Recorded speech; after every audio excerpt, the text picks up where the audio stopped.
In this video, we'll be taking a look at 3 college basketball games happening on December 21st, 2025, and providing you with free team picks and total picks for each one of those games, so 6 picks in total. Welcome back to Cash Out Sports. Let's dive right into it. Oh, and don't forget to subscribe and to click the bell icon to get notified as soon as these videos get released, so that you have more time to plan out your bets as we provide these videos on a daily basis. I can guarantee that you'll have all the important information that you'll need on these 3 college basketball games after fully watching this video. One more thing before we start: if you would like to gain access to our best exclusive sports picks to take your journey to the next level, then check out our Patreon in the link down below, where we offer our best single picks, parlay picks, and much more. Now let's get started. Ole Miss versus North Carolina State. This matchup feels like 2 different versions of college hoops colliding in the same gym. Ole Miss wants something slow, careful, almost like a long chess game. NC State is perfectly happy if it turns into a sprint with occasional chaos mixed in. We are in Greensboro at First Horizon Coliseum, which is technically a neutral floor, but it is still in North Carolina, and that usually means more red in the stands than anything else. You have NC State sitting at 8-4, Ole Miss at 7-4, and the book shading this with the Wolfpack as roughly 6.5-point favorites, depending on where you check.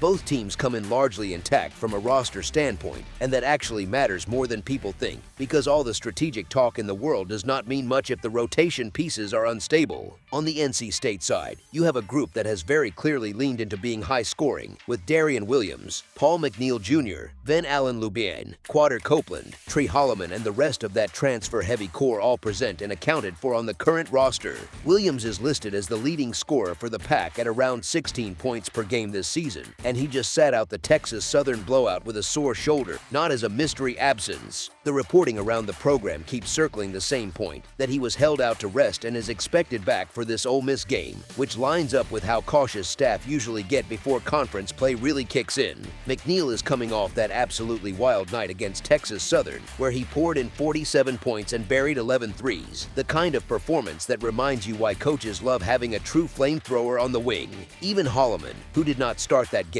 and was seen working with a trainer, still logged real minutes, which suggests discomfort more than disaster. The only real uncertainty sits with the depth bigs. Scotty Abube is on the NC State roster now after his previous stop and has suspension history in his background, and some outlets list him as out for this one due to suspension, while others list no official injuries at all, so that part of the earlier write-up should be treated as based on one set of reports, not universal fact. Jerry Deng, another important forward, shows up on some boards as questionable with an ankle concern, although an official out tag has not stuck to him in the same way. So the cleanest way to say it is that NC State's main offensive engines are available, and any issues are more on the edges of the rotation than at the center of how they play. Ole Miss comes in with a very different personality. The Rebels sit at 7-4 overall, and they feel like one of those teams that always wants the scoreboard low enough that every possession feels heavy. Their roster is anchored by senior forward Malik Dia and senior guard AJ Storr, both confirmed on the current Ole Miss sheet, and they have been the face of this retooled group.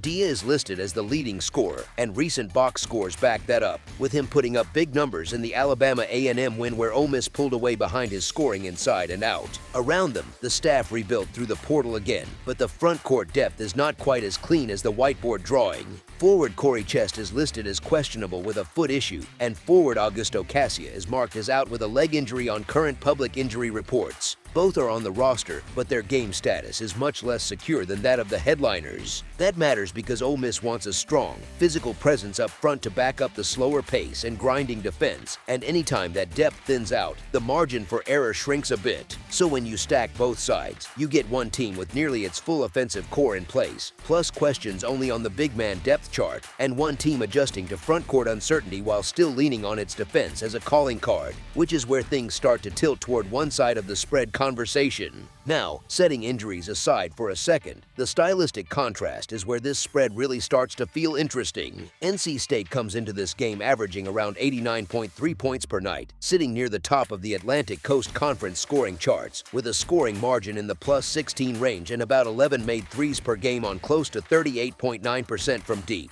That is not just this team can shoot, that is a full identity. They want to take early threes, they want multiple ball handlers, and they will cheerfully turn this into a lot of possessions if you let them. You saw that personality fully on display in the 108-72 dismantling of Texas Southern.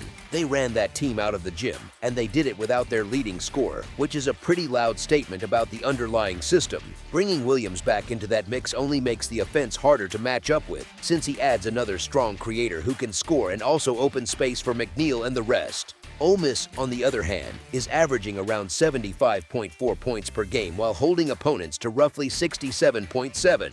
That tells the story pretty well. They lean into being solid in the half court, using physicality and structure to keep games close. If you look at their recent results, there is a pattern of tight, late-game finishes, including narrow wins over Southern Miss and Miami and a one-point loss to Utah. They are comfortable in that, decided in the last few trips space. The problem is that when Ole Miss ends up against a team that drags the tempo up, they are the ones having to react, not the ones driving. That is exactly the sort of environment NC State loves. Add on top of that the location factor. Greensboro is labeled as a neutral site, but realistically it is a short trip for NC State fans, so the energy in the arena is very likely to lean Wolfpack heavy, even if there are Rebel fans scattered through the building. That kind of quasi-home field does not guarantee anything, but it makes it a little easier for a run to snowball, especially if the Pack get hot from deep. Another key point here is that NC State does not just rely on jump shooting. Van Allen Lubin has been extremely efficient inside, reportedly shooting above 67% from the field this season. That gives them a reliable pressure point at the rim. If Ole Miss has a less than full-strength front court rotation because of the Chest and Cassia injuries, then the job of containing both the drive and the roll becomes that much tougher. It is not that Ole Miss cannot defend. They absolutely can. It is that over 40 minutes facing a team that wants pace and can score at all three levels, you need a lot of bodies and a lot of clean defensive minutes. So when you add everything together, you get a matchup where the favorite has the style that benefits from a faster game, has the crowd edge, and has multiple proven ways to score, while the underdog is leaning on grinding defense and has more front court question marks than it would like. That combination makes it more likely that a win, if it comes for the favorite, comes by more than just a bucket or two, which matters when you are staring at a spread in that 6.5 range. As our first pick for this matchup, the NC State Wolfpack to cover the spread as favorites is our full game side pick. The books are hanging a total in the mid-140s, usually between 145.5 and 147.5 depending on your sportsbook. On the surface, if you just grabbed raw scoring averages and mashed them together, with NC State around 89.3 and Ole Miss around 75.4, you would land in the low 160s, which is obviously too high for a serious projection, but it does show you that the natural pull of their combined scoring points upward. When you look at projection models that actually factor in pace, efficiency, and opponent strength, you still see totals living near the low 150s, with some systems spitting out something in the neighborhood of 79.8 to 71.5 or 79 to 73. Those are not predictions to bet blindly, but they are neutral calculators telling you that the realistic expected total is a few points above where the market has settled. Stylistically, the logic for a higher scoring game is pretty clear. NC State's offense is designed to create large totals. They shoot a high volume of threes, they get to the line a lot, with more than 17 made free throws per game, and they do not seem very interested in bleeding the clock if they see a decent look.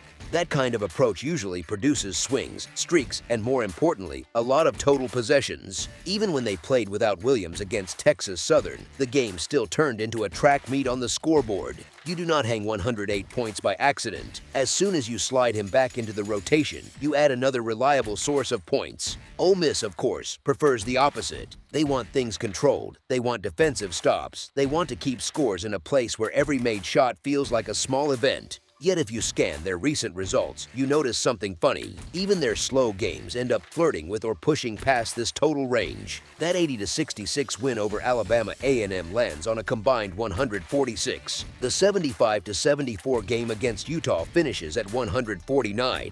The 75-66 win over Miami hits 141. The 71-67 outcome against Southern Miss gets to 138, and that is with some stretches where neither offense exactly lit the net on fire. None of those games are true shootouts, but they live right around the number we are talking about now. NC State's recent totals tell a similar story from a different angle. Their last three have finished at 180, 153, and 130. That is two very comfortable clearances of a mid-140s line, and one under that mostly came from the opponent struggling to score. In a neutral site game where both teams have motivation and both fan bases show up, the odds of a complete offensive collapse from either side are lower. Instead, you are more likely to see stretches where NC State's tempo takes control and forces Ole Miss into slightly earlier shots. Once you get into the second half, especially the last 5 minutes, any moderately close score tends to bring the usual late-game script: more fouls, more free throws, and a few extra possessions created as the trailing team tries to extend the contest. That scenario cannot be guaranteed. Of course, it depends on how tight the score stays, but it is a very common pattern in games parked around this total. Combine that with projection models leaning a bit high and recent real-world scores clustering near or above this number, and the total starts to look more attractive on the side that benefits from a game that actually opens up rather than one that stalls for 40 minutes. Always remember, though, that this is still betting, not a cheat code, so any edge here lives in probabilities, not promises.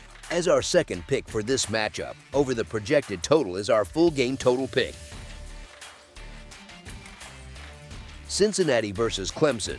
Lines and rosters checked for December 21st, 2025 have Clemson sitting as about a 6-point favorite with the total hovering around 139. Neutral site, but very much in Tiger country at Bon Secours Wellness Arena in Greenville, South Carolina. Cincinnati walks in at 7-4 with roughly a +10 scoring margin, while Clemson shows up at 9-3 with a scoring margin a shade under +15. So on paper it feels like a shiny sports car matched up with a sturdy pickup that has a few dents in the side but still runs strong. Clemson is the easy team for casual bettors to trust: local crowd edge, cleaner box scores, and that sense of this group just scores, while Cincinnati looks a little grimy statistically, which is exactly why things get interesting here. Cincinnati's whole personality this season leans into length, rim protection, and bullying the glass. Not the kind of team that wins pretty, more the kind that makes you regret driving into the lane a second time. They protect the paint, they close out with long arms, and they are winning the rebounding battle by a few boards a night, which might not sound glamorous, but it is the basketball version of stealing an extra possession every couple of trips. Clemson, by contrast, is built to look good on a scoreboard, around 80.7 points per game, nice spacing, and at home they have been perfect, which always builds that aura of safe favorite. Even here, in a neutral event, the building is close enough to campus that you can almost hear the band already. Here is the thing, though. Cincinnati has been rough to back against the number so far, only covering a handful of times in roughly 11 line games and showing a similar pattern on totals, which usually means the market has not quite figured out who they really are yet. Instead of treating them like a defense-first group that muddies everything up, the numbers they get often look more like a generic Big 12 team with a normal scoring profile. In reality, they are much closer to a rock fight specialist, a team that makes good offenses look a little worse than usual. They roll out something like 11 or 12 real rotation guys, no one piling up massive minutes, and that wave after wave feel can be a problem for star-driven lineups that rely on rhythm and comfort. On the other side, Clemson's resume looks clean enough to push this spread a tick too high. Strong scoring margin, signature win over South Carolina, a steady home record feeding the narrative that this neutral site is basically Little John off campus, and the usual public lean toward the favorite with the better record. Both teams are dealing with a key absence. Cincinnati forward Jalen Haynes is on the roster but out indefinitely after knee surgery, and Clemson freshman guard Zach Foster is out for the season with a torn ACL. So this is less about star power and more about which identity wins the style tug of war. Clemson is the smooth, efficient scoring machine. Cincinnati is the grindhouse that contests everything and is annoyingly hard to separate from. In that kind of matchup, especially with a spread around 6 points, there is a very real path where Clemson still walks away with the win, yet the game never quite gets comfortable for the favorite, and we are staring at a 1 or 2 possession margin when the scoreboard freezes at the final horn. As our first pick for this matchup, the Cincinnati Bearcats to cover the spread as underdogs is our full game side pick. A total around 139 basically says Clemson keeps pouring in points like they have been, and Cincinnati scores enough to keep up. Which sounds simple, but the way these two teams actually play tells a slightly different story once you look past the surface. Clemson's offense wants to hum, sure, but that does not mean every game turns into a track meet. Style often depends on who they are stuck with for 40 minutes. Cincinnati's game flow has leaned toward lower scoring environments, even if their own average sits around 75.5 points per game. They live in the half court, they value size and physicality, and they are perfectly comfortable if the contest feels like a climb instead of a sprint. They have been involved in a lot of unders already, roughly 8 of 11 in lined games, and while exact betting splits can vary by book, the general pattern is consistent across data sites. This team tilts games downward more often than not. Their defense has been the bright spot, holding opponents in the mid-60s on average, and that is not by accident. They close off the rim, they limit second chances, and they are willing to send you to the line if it means you never see a clean layup. Clemson's scoring numbers are louder, that 80.7 per game jumps out, but the moment the Tigers step into better competition, we see more methodical, possession-by-possession basketball. That stretch with Alabama and BYU, then the rivalry test with South Carolina, has already shown that Clemson can get dragged into grindy games where the final tally sits in the 130s or even lower instead of exploding into the 150s. Neutral site games often lean that way as well, with an unfamiliar shooting backdrop, slightly flatter energy than a true home gym, and a whistle that is usually a bit more neutral, which quietly helps defenses settle in and take away some of the free scoring. Layer on the roster context and the script tilts even further toward a contained total. Jalen Haynes is out for Cincinnati and Zach Foster is out for Clemson, so both rotations lose another legitimate piece of their depth. That tends to shorten benches and make coaches manage minutes a little more carefully, which often turns into slower sets, fewer early clock hero shots, and more. We are getting something good out of this trip or we are running all the way through the playbook. Cincinnati would love this game to feel like a Big 12-style rock climb, while Clemson, even with its offensive talent, has every reason to be patient, protect possessions, and avoid turning this into a wild, up-and-down affair that could invite mistakes. Put all that together, and the most likely path feels like a score that lives in the mid-60s for each side rather than something where both teams flirt with 80, more 66-62 than 78-74 on the scoreboard. As our second pick for this matchup, under the projected total is our full game total pick. Gonzaga versus Oregon. Gonzaga walks into Portland feeling like that friend who swears they are just messing around, then casually drops 30 in a pickup game and shrugs it off as nothing. 11 wins in their first 12, a top 10 national ranking, and a style that feels more like a Swiss Army knife than a one-trick pony. They score in the 90s on average, shoot at a high clip from the field, and roll out a rotation that actually looks comfortable going 9 deep, which matters in a game where legs and focus can wobble a little in a neutral arena. It is not just the raw numbers either. Their efficiency profile sits near the very top of the country, with an offense that is polished and a defense that does not give up freebies, and they manage to play fast without looking frantic. That is the tricky part for opponents, because you are constantly under pressure, yet it rarely feels like Gonzaga is going out of control to create that pressure. Oregon, on the other hand, has lived a much choppier story so far. A record around 6-5 with a rough start in their new league feels a bit like catching every red light on the way across town. There is talent, there is size, there is skill, but the consistency has not always shown up when it was needed. Recently, though, the Ducks have finally seen the ball go through the hoop in bunches, stacking back-to-back games in the 90s and reminding everyone that their ceiling is still pretty high. That kind of mini-surge is exactly what makes this matchup appealing, because you get one team that has already settled into its identity and another that might just be figuring out how good it can look when shots fall. Here is the thing though, while Oregon's offense has picked up, the overall profile still leans more toward middle of the pack than juggernaut, and that matters when you are dealing with a Gonzaga group that already looks like it is tuned for March. On top of that, the injury situation tilts a bit. Gonzaga has been coming in healthy, while Oregon has had rotation forwards with question marks by their names, which sounds small until you picture what happens when foul trouble hits and the bench is a little thinner than you would like. In a neutral court setting like Portland, where neither team truly owns the building, that extra layer of depth and reliability often shows up late in the second half. So if you imagine a game script where the crowd gets a show, Oregon has its stretches, but the more stable and deeper side gradually stretches things out. It is hard not to picture the favorite being the one coaching staff that feels a little more relaxed in the final media timeout. As our first pick for this matchup, the Gonzaga Bulldogs to win and cover the spread as favorites is our full game side pick.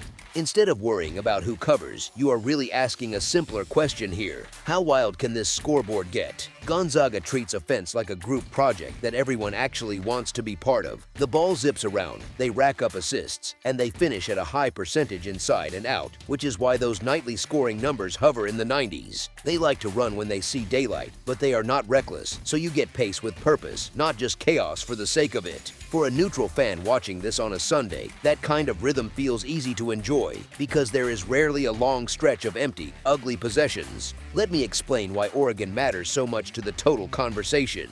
Earlier in the season, their offense felt stuck in mud, with stretches where nothing came easy and every possession looked like a grind. Then, almost out of nowhere, they hang 100+ on UC Davis and follow it with another night in the 90s against Portland. That kind of back-to-back production, their first of that type in several years, tells you that when they get comfortable, they can actually run with a pretty free mind. Their lead guard pushes the tempo, the bigs stretch the floor just enough to open driving lanes, and suddenly a team that looked hesitant is throwing punches instead of covering up. It might be a short sample, sure, but it is the kind of short sample you pay attention to when you are thinking about whether a game will be quiet or noisy on the scoreboard. Layer on the setting, neutral site at the Moda Center, regional matchup feel, a lot of fans who showed up expecting a show, not a rock fight. Games like this often start a little tight. Maybe the first few minutes look cautious, both teams testing each other. Then someone hits a couple of threes, the building wakes up, and the pace lifts almost naturally. Gonzaga already lives comfortably in that higher scoring world, and if Oregon's recent offensive surge is even half real, you can picture stretches where both sides are trading baskets, not trading stops. Instead of a grind in the 60s, you start to imagine numbers in the 70s or higher for each side, with defense feeling more like a suggestion whenever transition opportunities pop up. For viewers, that is the kind of game that feels fun from tip to buzzer because you are constantly glancing back at the scoreboard and noticing how quickly the points are stacking up. As our second pick for this matchup, over the projected total is our full game total pick. That's all for now, so if you have any other games you would like reviewed, then leave a comment down below with the game you would like analyzed, subscribe to our channel, leave a like on this video, and we'll get to it as soon as we possibly can. We would also love to hear your opinion on the picks presented to you in this video, whether you agree or disagree with them, so leave a comment down below and do let us know.